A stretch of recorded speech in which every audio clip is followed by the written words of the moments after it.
Okay, ನೀವೇನಾದ್ರು ನಿಮ್ ಅಜ್ಜಿ ತರನಾ ಅಂತ? ಯಾಕಂದ್ರೆ ಮನೆ ಒಳಗಡೆ ಹೇಳ್ತಿರ್ತೀರಾ ನೀವು, ನಮ್ಮ ಅಜ್ಜಿ ಸ್ವಲ್ಪ ಕಿತಾಪತಿ, ಒಂದ್ ಸ್ವಲ್ಪ ಊರ್ ಹೆಂಗಸ್ರ ಜೊತೆ ಸೇರ್ಕೊಂಡು ಕಿತಾಪತಿ ಮಾಡ್ತಾ ಇದ್ರು ಅಂತ.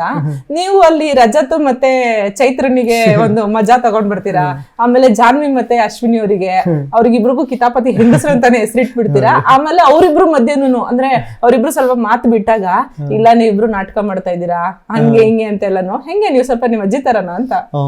ಅದೊಂದ್ ಚೂರು ಇರ್ತದೆ ಮೇಡಮ್. ನಮ್ಮ ಅಮ್ಮನೂ ಹಂಗೆ ಸುಮ್ನೇನಾರು ಕಯ್ಯ ಅಂತ ಇದು ಮಾಡುದು, ಜಗಳ ಮಾಡುದು. ನಮ್ಮ ಅದೇ ಹೇಳ್ತಾ ಇದ್ದೆ, ಅದು ಇದು ಬಂದೈತಿ ಏನೋ ಗೊತ್ತಿಲ್ಲ. ಈಗ ಅಜ್ಜಿದೀರ್ ಹೆಂಗಿರ್ತಾರೆ ಅಂದ್ರೆ, ಊರ್ ಕಡೆ ನನ್ಗೆ ಬಿಸಿ ಅನ್ನ ಇಟ್ಟು ಬೇಕು ಅಂದ್ರೆ ಮುದ್ದೆ ಬೇಕು ಅಂತ ಹೇಳಿರ್ತಾರೆ. ಮುದ್ದೆ ಮಾಡ್ಕೊಂಡ್ಬಂದು ಕೊಡ್ತಾರೆ ಸೊಸೆ.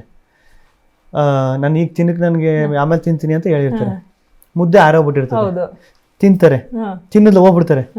ಅಲ್ಲಿ ಪಕ್ಕದ ಮನೇಲಿ ಕೂತ್ಕ ಪರ್ಸಲಲ್ಲಿ ಏನ್ ಮಾತಾಡ್ತಿರ್ತಾರೆ ಗೊತ್ತಾ? ಅಯ್ಯೋ ತಂಗ್ಲಿ ಟಿಕ್ತಾಳೆ, ನನಗೆ ಬಿಸಿ ಇಟ್ಟು ಅವರೆಲ್ಲ ತಿಂದ್ಬಿಟ್ಟು ಅಂತೆಲ್ಲ ಮಾತಾಡ್ತಾ ಇರ್ತಾರೆ. ಇಟ್ಟು ಈಗ ಅನ್ನ ಸಾಂಬಾರಾದ್ರೂ ಬಿಸಿ ಮಾಡ್ಕೊಡ್ಬೋದು, ಇಟ್ಟು ನೀರು ಬಿಸಿ ಮಾಡಕ್ ಆಯ್ತದ? ಹಂಗೆ ಈ ಕಿತಾಪತಿ ಅಜ್ಜಿರು ಅಂತಾನೆ ಒಂದಷ್ಟು ಜನ ಇರ್ತಾರೆ ಊರಲ್ಲಿ. ಊರ್ ಬಗ್ಗೆ ಸುಮ್ಮನೆ ಮಾತಾಡೋದು, ಅವ್ರು ಕರೆದ್ಬಿಟ್ಟು ಏನೋ ಹಾಕೋ ಫಿಟ್ಟಿಂಗ್ ಇಟ್ಟು ಕಳ್ಸುದು, ಇವ್ರು ಕರೆದ್ಬಿಟ್ಟು ಏನೋ ಫಿಟ್ಟಿಂಗ್ ಇಟ್ಟು ಕಳ್ಸುದು, ಆತರ ಒಂದಷ್ಟು ಜನ ಇರ್ತಾರೆ. ಅದು ಎಲ್ಲೋ ನೋಡಿ, ಅದು ನೋಡಿ ಎಲ್ಲೋ ಗೊತ್ತಿಲ್ದೇನೆ ಅದು ಬಂದಿರ್ಬೋದು.